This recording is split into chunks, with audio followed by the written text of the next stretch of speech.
Welcome back to sun sign stereotypes and the planetary nodes. This is part two.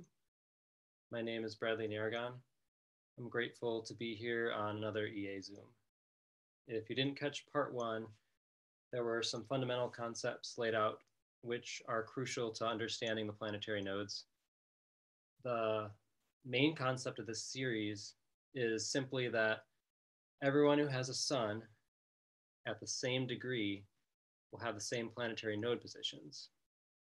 And this is true because of how slow the planetary nodes move. Now, in reality, someone who's 80 years old with their sun at the exact same degree and minute as someone who's 1 year old will not have the nodes at the precise same position. However, if it takes about 2,000 years for a heliocentric node to transit one sign, we're looking at 66 plus years for 1 degree of movement. So when I calculated the node positions for the planetary nodes pamphlet, I used a median age for everyone alive. So from the perspective of someone who's 40 years old, there will be less than a degree of movement for the nodal positions for folks who are either 80 years old or 1 year old that have the sun at the same spot. So in a nutshell, those whom you share a birthday with will have the same planetary nodes. When it comes to splitting hairs of determining that exact nodal position, mostly when the nodes are on the cusps of signs, you would want to use software that can calculate the exact position if you don't have any. And that is available for free on true-node.com. And honestly, though, for the readings I've done, simply by looking up the node positions in the pamphlet has sufficed almost all the time. Kind of surprised by that, but sometimes, every now and then, I look one up. In parts 1 and 2 of this series, we're shedding some light on stereotypes of the sun signs by considering the shared interplanet nodal positions. Again, as a reminder, we all have a south node of Venus, we all have a natal Venus, we all have a north node of Venus. This trinity of Venus represents the past, present, future of our relationship experiences.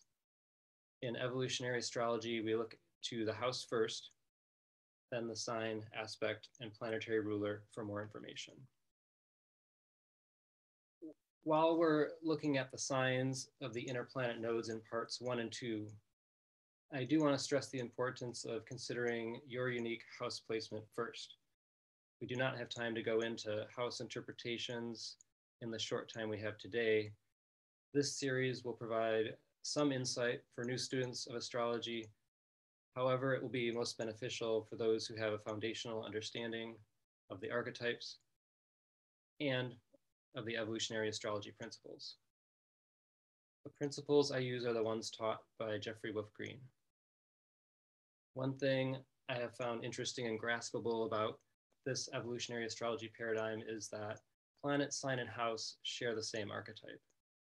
Mars, Aries, and the first house in evolutionary astrology will all relate to instinctual desires, to a trial and error process, to the process of self-discovery, to our state of becoming, and they will all reveal the leading edge of our own evolutionary journey, as Mars is a lower octave of Pluto. I do love that evolutionary astrology teaches the importance of accepting our natural desires. As we know, we have this modern phenomena of spiritual bypass, where a lot of people, we have guilt and shame about natural desires. We suppress them, or we're rationalizing why we shouldn't do what we want to do. Evolutionary astrology makes it clear we do not need to carry guilt around what we want in life, and that we are not evolving by sidelining these desires, maintaining to live in accordance with conditioned ways of being, social norms, others' expectations, i.e. the internalized conditioning from patriarchal cultures and religions, which are rooted in distortions of natural laws. There's a little segue, and now, for the rest of this time, we're going to be exploring the inner planetary nodes of the sun signs, Libra through Pisces. Again, my apologies, I do not have graphics to go along with this today. I'm hopeful to publish all 8 parts of this series in the future with supportive materials and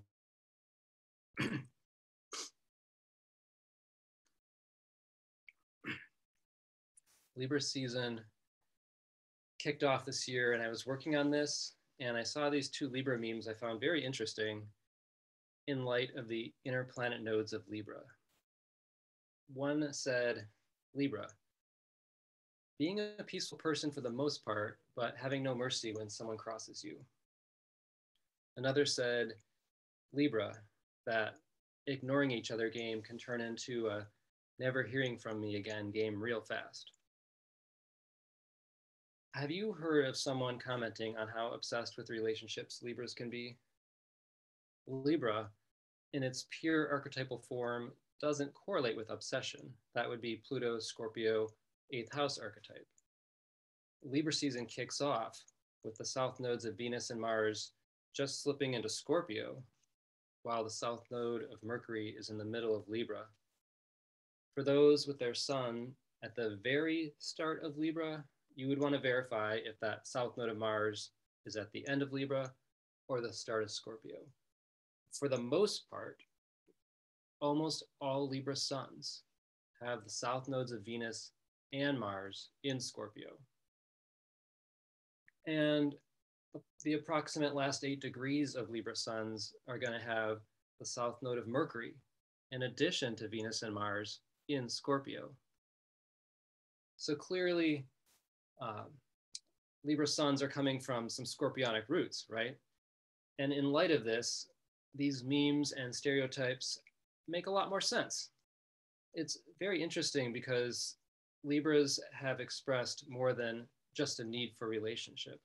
We have seen their obsession with relationship. And in true Scorpio form, they often seek vindication in relationship, even if it means waiting decades.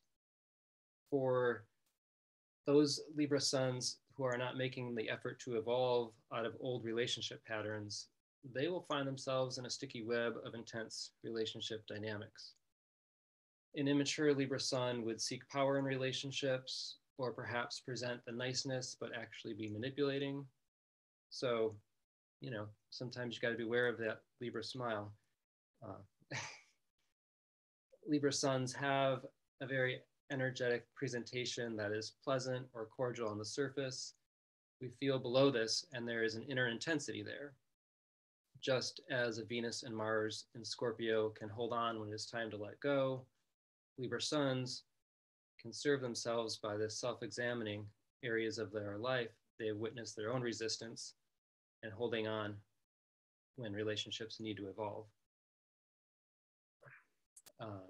This area of life will, of course, be revealed by the house these planetary south nodes fall in, plus understanding Pluto, which is the ruling planet of these south nodes in Scorpio.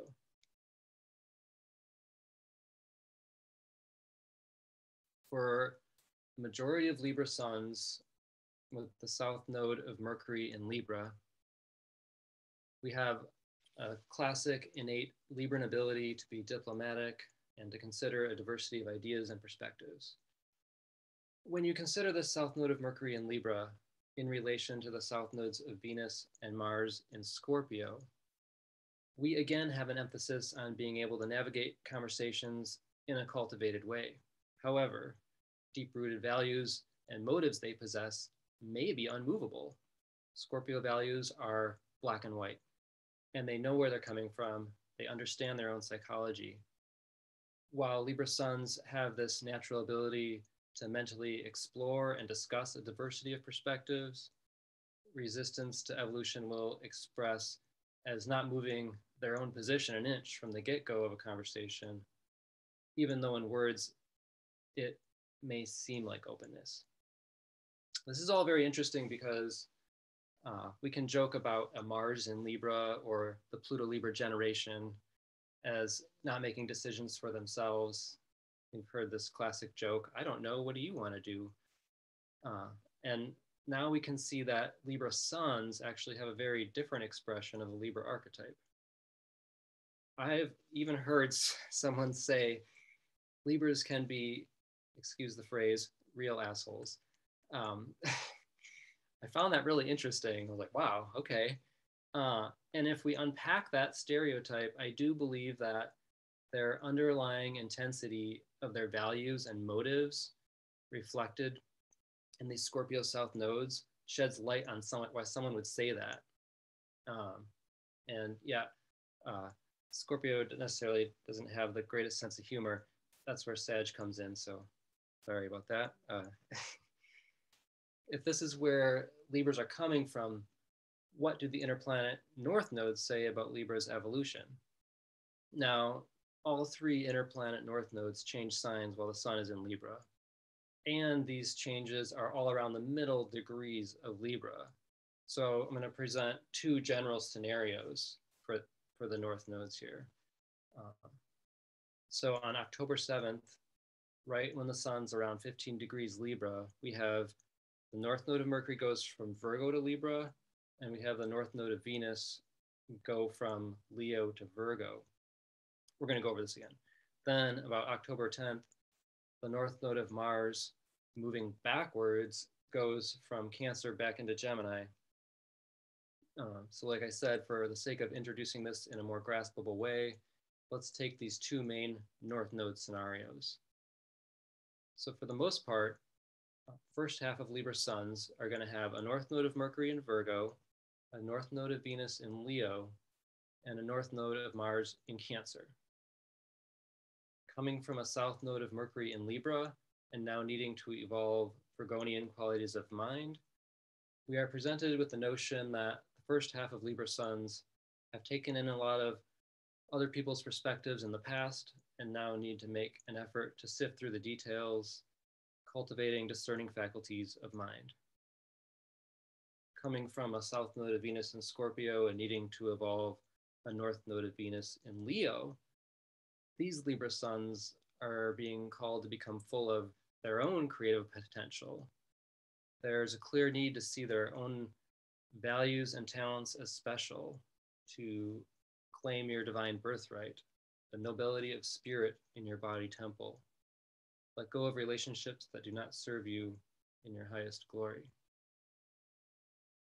Bringing in the nodes of Mars, we see the north node of Mars in Cancer being a need to evolve security in their own emerging desires.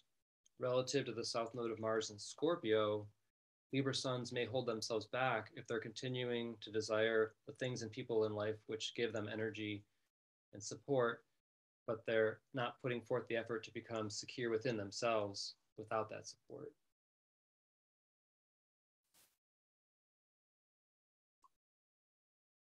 Second half of Libra suns are going to have that north node of Mercury in Libra, the north node of Venus in Virgo, and the north node of Mars in Gemini. Create mental balance instead of going to extremes or getting stuck in obsessive thought patterns, depending on where that south node of your Mercury is. And take the hard lessons of past broken trusts, betrayals, and abandonment in relationships. And now it's more of a time to self-analyze how you can use these lessons to humbly improve yourself and serve others. And instead of a projection of the past onto the present, that north node of Mars in Gemini is a call to really cultivate a genuine curiosity to learn and discover from whatever environment you find yourself in. So now we come to the best sign in the zodiac, Scorpio. I think everybody agrees. All Scorpio suns from the beginning until November 10th have the south nodes of Mercury, Venus, and Mars in Scorpio. It's pretty crazy. So if you think about that, that's not true if we go way back in time. So in the 20th century and the 21st century these days, we've got some intense Scorpios. So now, next time you're wondering why Scorpios are so gosh darn intense, consider that. Scorpio's innate ability to see through fakeness is on all levels, right? Mind, body, feeling, and instinct. With all these personal planet south nodes in Scorpio, Scorpio suns are simply coming from a place of great inner intensity. And any and all of the classic Scorpio themes are represented by this. Scorpios who are resisting evolution, manipulating situations, holding on to power, stuck in their own inner whirlpool, are acting from these south nodes. They will likely have gone through experiences out of an evolutionary necessity where, of course, the rug has been pulled out from under them in very personal ways. These Scorpio suns come in with an inherent distrust of others' motives. They've had experiences of abandonment and betrayal, power and powerlessness. They come in with psychological insight, this level of awareness relative to their evolutionary stage. Now, the only difference from November 10th and 11th until the end is that the later Scorpios are going to have a south node of Venus in Sag. So these are the Scorpios who have a sense of humor and can laugh at themselves. The early Scorpios are not laughing at themselves. Scorpio suns from the start until about the 29th of October have the north node of Mercury in Libra. So instead of communicating and thinking in strictly black and white terms, south node Mercury Scorpio, they're learning Libran diplomacy and how to open up to others' points of view. And now we come to this place where the south node and the north node of Mercury are both in Scorpio from October 29th till November 18th, approximately. And in this situation, if you analyze the speed of nodal movement, we'll see the north node of Mercury is moving very quickly in comparison to the slow-moving south node of Mercury. Thus, the slow-moving south node of Mercury in Scorpio is on the outer track on the far side of the sun, and that fast-moving north node of Mercury is going to be on the inner orbital track between Earth and the sun. The outer track, south node of Mercury, in relation to the inner track, north node of Mercury, speaks to this. It's about the difference of having sought out information from sources outside of oneself for their own evolution in the past. And now there's really a need to do a lot more internal analysis and self-reflection of all the information and clues absorbed from the world around them. They've basically, in the past, they would have pushed their social limits of speaking and communicating in different ways, and they've learned that lesson of what you can say and can't say, right? And so now this is about learning how to be more discriminate with word choice, learning the lesson of the power of words and thoughts and their karmic consequences, a deep inner consideration of the impact of what is said. I just finished listening to an audiobook, The Murder of Biggie Smalls by Kathy Scott, narrated by Aaron Pointer. It was really good. I think I listened to 9 hours in a day, almost a full day. And in that book, she talks about a Scorpio, Sean Combs, also called P. Diddy, Puff Daddy, and he is born November 4th. And there was talk about how he had very little to say publicly about the murder of Biggie Smalls. Biggie Smalls was on his label. And some found this really suspicious. And so when I looked up his birthday and thought about these nodes, I was like, well, first off, of course these folks are going to seem suspicious. I mean, look at all these nodes in Scorpio. And if you consider the planetary nodes, I would say that it's really not surprising that P. Diddy kept quiet on this, and he probably does know more. And I'm not defending the choice or not, but it's a total personal choice of discernment here, and it could even be a life or death matter. And for those Scorpio suns, you should be careful and really analyze what you say and the words you choose. This is really a signature about word power. Now, around the 19th of November, until the end of Scorpio, we have the outer track, Scorpio south node in Mercury, and then the inner track, north node of Mercury, is in Sagittarius. So As intense and obsessive as the mind can be, these Scorpios are learning to cultivate optimism and an expanded perspective. And the mind will go from the depths to the heights. As for the nodes of Venus, Scorpio suns from the start until November 7th have that south node of Venus in Scorpio, and the north node of Venus is in Virgo. The evolution of relationship is not so focused on, again, merging and holding on to relationships. This is going to be more about the individual path of self-refinement. And this is also about learning humility and how to use one's social power to help others. And then Scorpios born around November 8th and onward are going to have that north node of Venus in Libra. These Scorpios will be learning how to listen to others, as well as Libra lessons of fairness and equality in relationship and balanced power dynamics, right? From the start of Scorpio until November 6th, we have that south node of Mars in Scorpio and the north node of Mars is in Gemini. You know, Scorpios can come into situations with this. I already know the motives, the players, and the outcome of this. With the north node of Mars in Gemini, there are new surfacing desires to research and explore. And I would say to encourage your curiosity and see how it opens you up to new ideas and experiences. Now, by November 7th, the north node of Mars in retrograde movement rushes back into Taurus, and we reach an opposition of the south node of Mars in Scorpio with the north node of Mars in Taurus around the 11th or 12th of November. So we've got that Taurus-Scorpio polarity really highlighted there. By November 21st, at the end of the sun in Scorpio, the north node of Mars does remain in Taurus. However, from my research in the 20th century, and we could see that if you're born right at the end of Scorpio sun, you may have had the north node of your Mars go into Aries, but I don't think that's true anymore. So if you're born at the end of Scorpio before the year 2010, you'd want to look up that to determine your north node of Mars.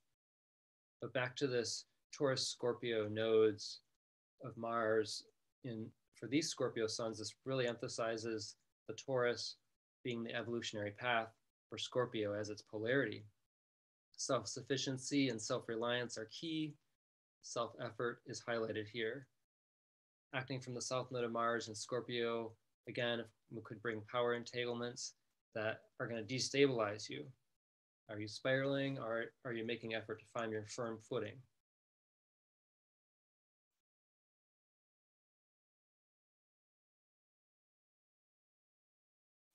On to Sag suns.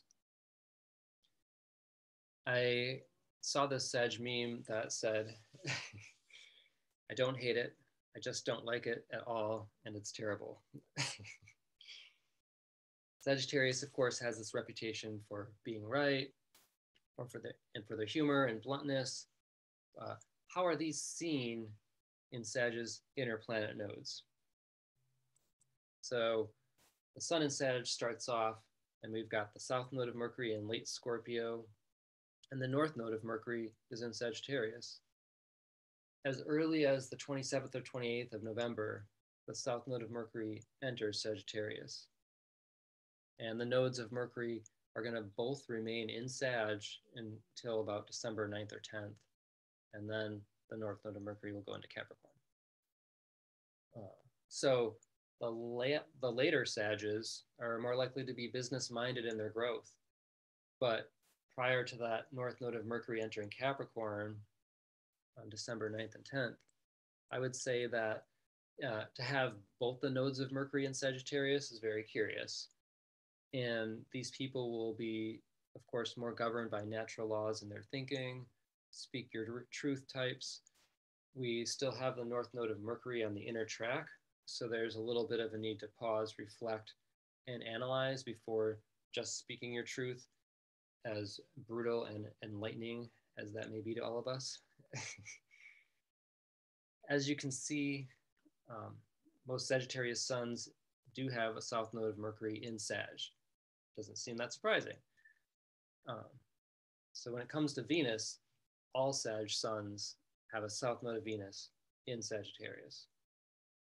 So we could say that Sages share the value of possessing some meaning in life.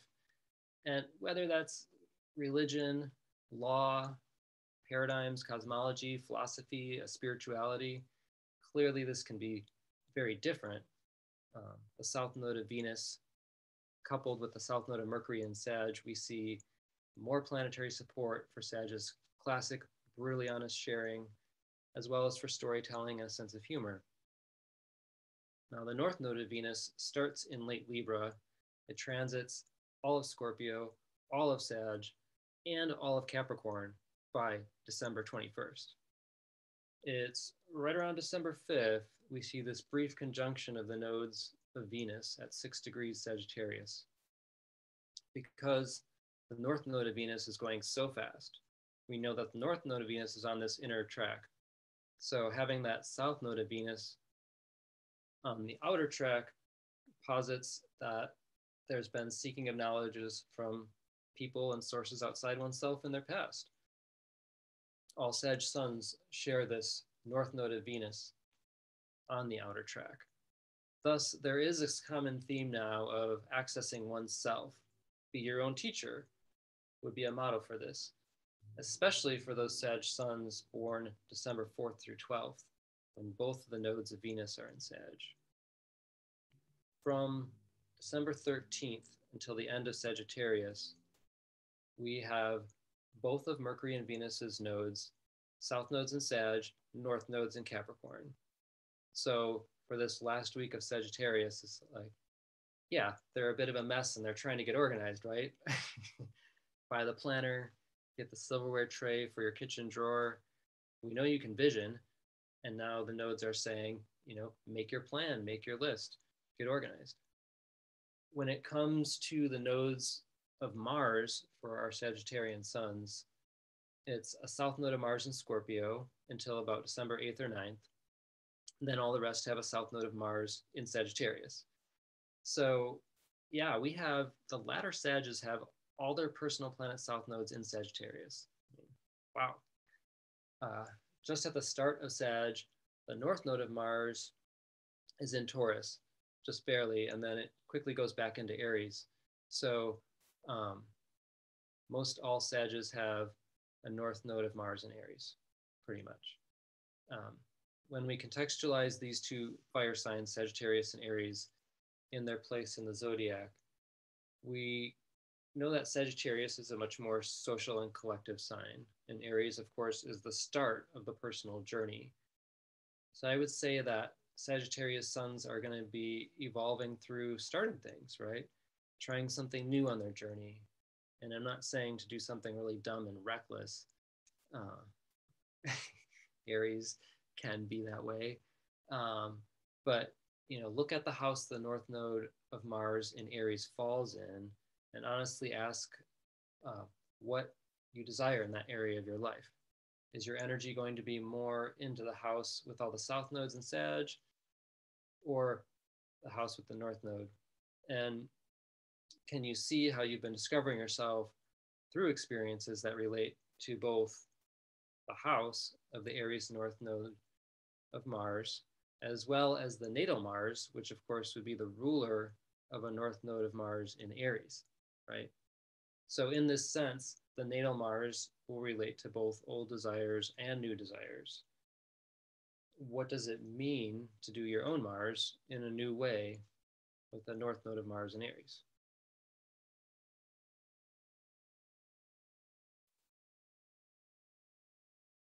In conclusion, for Sages, clearly the south nodes do reinforce the stereotypes of truth blurting, and they also point to some Sag suns' buoyancy of spirit. For Sages, there can simply be living in ways that are just natural to who they are. And it's noteworthy that the north nodes of Mercury and Venus both spend some time in Capricorn during the latter Sag sun time. So the later Sages will evolve through taking on responsibility to do what's required in life and doing more planning and organizing and record keeping. how and where appropriate. The middle Sages have the most nodes in Sagittarius. I would say that therefore those middle Sages are most fitting regarding the stereotypes of Sag being a total party animal and connected to journeying and natural law, to name a few things.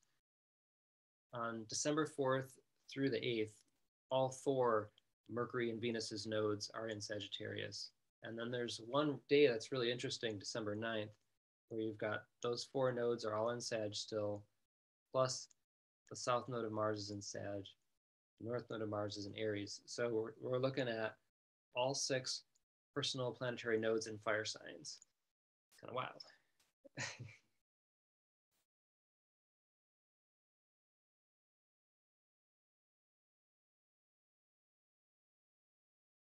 By the time we reach December 21st, Sun goes into Capricorn. We've got south nodes, Mercury and Venus and Mars are all in Sagittarius. The north node of Mercury is in Capricorn. The north node of Venus just enters Aquarius at the start of Capricorn Sun. And as we just discussed, the north node of Mars is in Aries. And note, the north node of Mars actually is going to be in Aries from the start of Sag all the way to the end of Pisces. We've got a whole third of the zodiac that's going to have a north node of Mars in Aries. For these early Capricorns, the stereotypical practical Capricorn is coming from a very much big picture perspective and optimistic mindscape with that south node of Mercury and Sag. And I'd say that now the mind is learning to manage and organize time and life responsibilities, the north node Mercury Cap, right? And this is the signature until January 2nd or 3rd. And then we have the north node of Mercury goes in to Aquarius. So January 3rd through 8th, we've got nodes of Mercury are Sag Aquarius. So for these Capricorns, I would say there is a call to invent with what they've learned in the past and to see from a different point of view, free your mind. And on January 9th, approximately, the south node of Mercury goes into Capricorn. From January 9th till the end, Capricorn suns have Mercury's south node in Capricorn and the north node in Aquarius. So, the mind, of course, naturally reaches limits in its past evolution and experiences, that have led to conditioned ways of thinking. And yes, it's time to free the mind of outmoded ways of thinking, to liberate from these hindered judgments, and to see objectively. For Venus, those Sag Aquarius nodes last until the end of December. So you could say Capricorn's born in December. They have really valued their own beliefs and truths in the past. And again, there's a need to be more objective in their relationships. In January, the nodes of Venus are Capricorn Aquarius until the 5th. This speaks to internalized conditioning in one's past and current life. There's a need to decondition from this, finding more authentic and resonant relationship with the self and by extension with others. January 6th until the end of Capricorn suns, we've got a south node of Venus in Capricorn, and then the north node of Venus is in Pisces. And this is going to be about bringing an unconditional love to the self in places where one has internalized self-judgment or closed off their heart from feeling love in a universal sense. We could easily argue that Ebenezer Scrooge, then that archetype would have been a Capricorn born in the second half of Capricorn, because these nodes of Venus just fit so well, both where he was coming from and how his heart opened into compassion and love, that north node of Venus Pisces. As for Capricorn suns and the nodes of Mars, it is double fire. So they're coming from that south node of Mars in Sag. They're heading towards the north node of Mars in Aries. past desires to know and understand have led to some relative expansions of their consciousness. And south node of Mars and Sag in relation to a south node of Venus and Capricorn. It's kind of curious. Obviously, Sag is very live and let live, to each their own journey.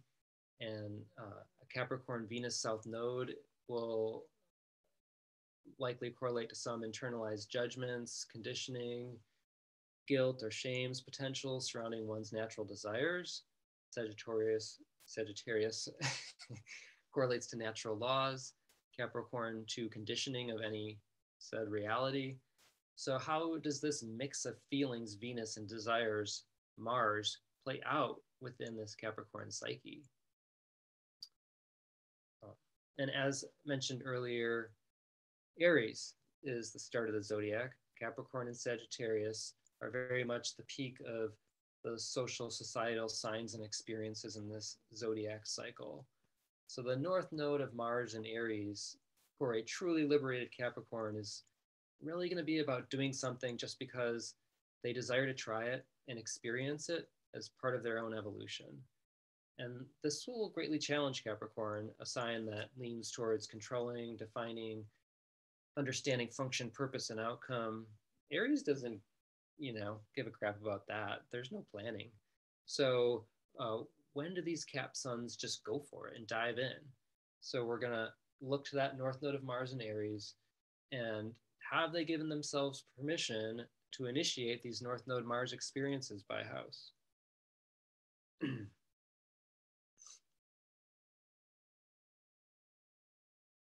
At the start of Aquarius suns, we've got Mercury's nodes coming from Capricorn and heading towards Aquarius. Venus is still south node Capricorn, north node Pisces. And the nodes of Mars remain Sag Aries for the duration of Aquarius sun. Now, most Aquarians, from January 20th all the way to February 14th, they're coming in with the south nodes of Mercury and Venus in Capricorn. So you may find these Aquarians exhibit that dry Capricorn humor, that initially cold Capricorn feeling nature. Having an Aquarius sun for these folks is symbolic of their own life purpose to decondition from what they have taken in their past that no longer resonates with who they really are, also known as their return to more authentic ways of being. Aquarians are going to have either the north node of Mercury in Aquarius or Pisces. The February Aquarians are going to have that north node of Mercury in Pisces. What does the spiritualization of the mind mean for these Aquarians? Bob Marley is an example of an Aquarian that had this signature. In his chart, which has a B rating for accuracy, he has the north node of Mercury in Pisces in the third house. And, just a brief example, a couple of his early hit songs, Judge Not, Could You Be Loved?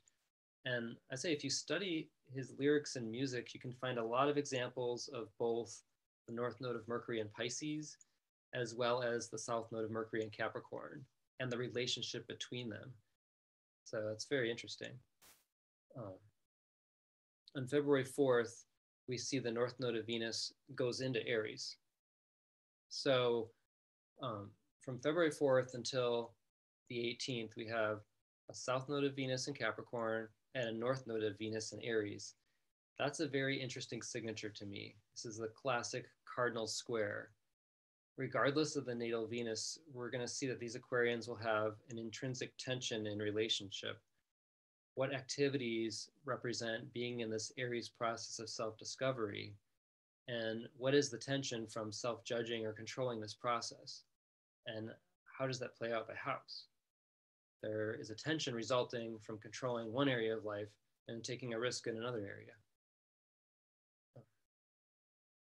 The last little sliver of Aquarians, February 15th through the 18th, they're going to have a south node of Mercury in Aquarius and a north node in Pisces still. So, in comparison to the rest of the Aquarians, these last few days are going to be more mentally objective naturally with the south node of Mercury in Aquarius. And in contrast to coming from a south node of Mercury in Capricorn, like most Aquarians, they're going to, that south node of Mercury Capricorn is more likely to express as the mind wanting to come to conclusions, where the late Aqua Suns, they're going to be more likely just to see and observe without this propensity to define everything. So we have this innate objectivity there. I think Aquarians have gotten a stereotype of being emotionally cold and detached and even frozen to physical touch. And if you consider the south nodes of Mercury and Venus in Capricorn for most Aquarians, I believe that this is another situation where we attribute noticed sun sign characteristics to the expression of the archetype Aquarius in and of itself. This results in projecting onto the sign Aquarius traits and characteristics which actually correlate to the planetary nodes. The actual archetypal expressions are really blended expressions of the sun sign and the sun sign's planetary node signature in combination, which is kind of one of the main points of this whole talk, and adding in stereotypes and these memes is just to kind of show very clearly that this is what's happening is people who don't know about the planetary nodes and really don't know astrology at this depth, they're blending in these other archetypes with sun sign astrology. So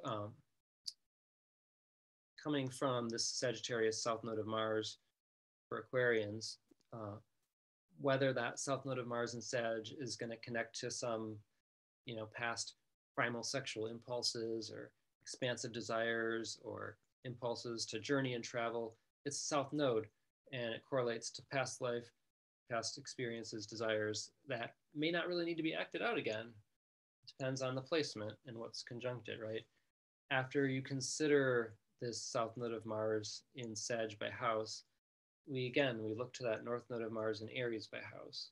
Aquarians also are called to try something new in this area of life, and think of that as a trial and error process of discovering this area of life. What is the new arising desire that excites them so that they're looking forward to the next day, the next chapter? Why are they holding back? There's this tension, right, to the new being a break from the known routine of life.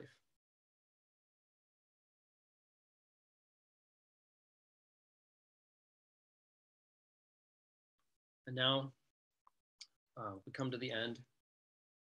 Our dear traumatized Pisces. I'm wondering if you've ever heard that.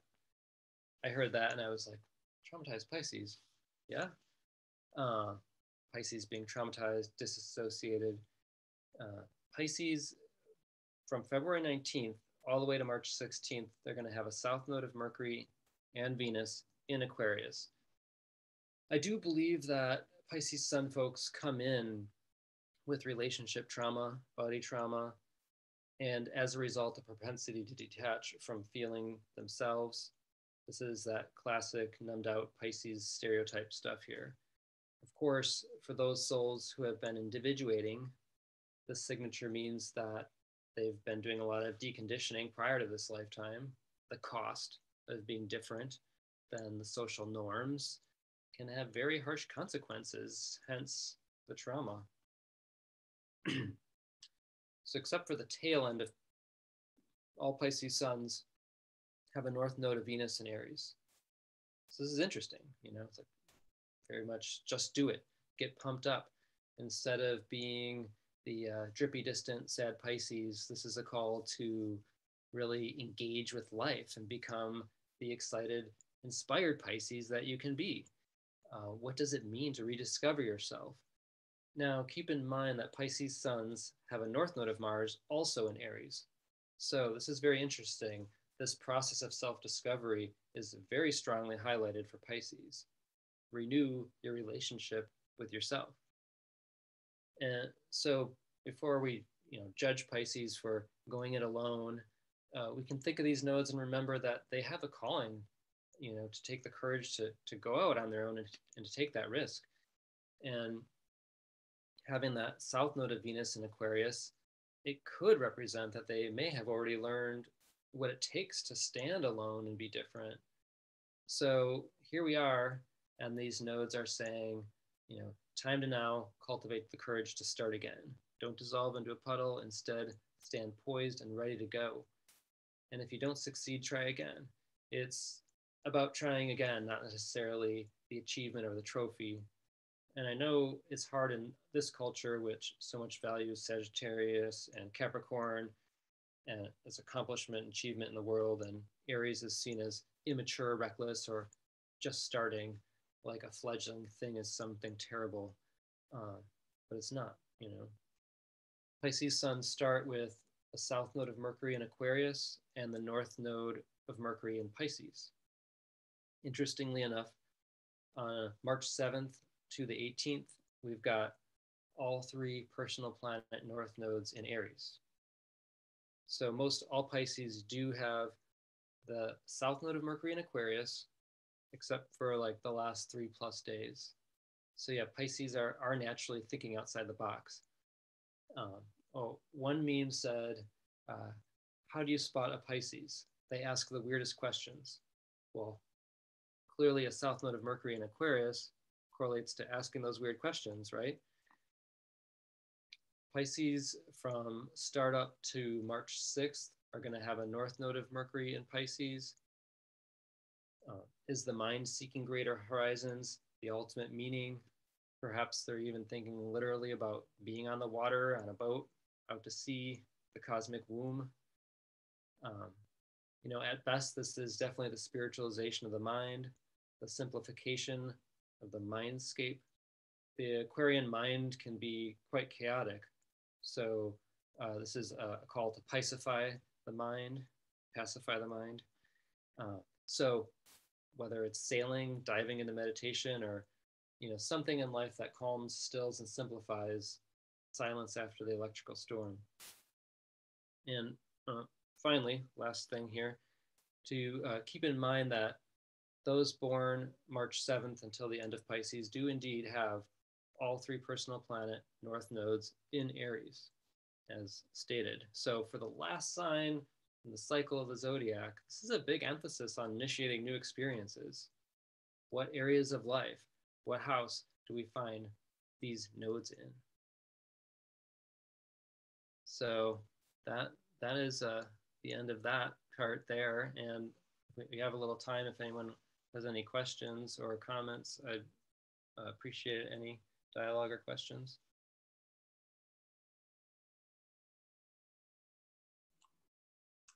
Well, while everybody's thinking, I'll just make a comment.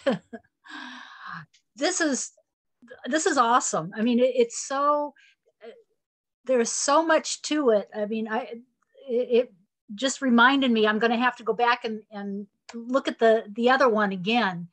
And you know, this is one of those things. And I think it's great that you didn't have visuals, because it focused on, you know, just hearing what all of the properties were and how they're all different, but yet they're so they do have stereotypes, and you know, they do present, you know, and I love it. This is great. It's been awesome. And Annie says, I love it so much, and I'm looking forward to the published product. When do you think it will be available? Not to put you on the on the spot. I'm working on getting part 3 in the winter. So yeah. Okay. Yeah, I thoroughly enjoyed your presentation, Bradley. I love the new material that hasn't really been thought about by a lot of people. Thanks. Agreed. And the added depth that it brings when you know, just are looking at sun signs even. Thanks. I just I saw this this Libra DJ Mark Love, whom I love. He's an awesome Libra underground DJ in Los Angeles. And he posted this today and it says, "Nothing hurts more to Libra than being disappointed." And then there's a space by the person they thought would never hurt them. And I'm like, wait, if that's Scorpio South nodes for Libras, Right. it's really fascinating. It is.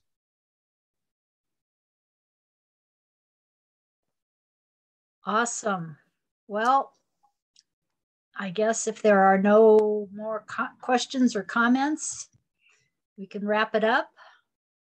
Now, this is something I'll listen to over and over to fully absorb and remember all of it. I agree. Yeah. Yeah, I forget sometimes to even like, and be like, oh, wait a second, my north node of my Venus is in Pisces, you know, and like I forget sometimes, and then when I go back and I'm like, wow, oh my gosh, you know. it's so easy to kind of forget what our own positions are, at least for me a lot of times.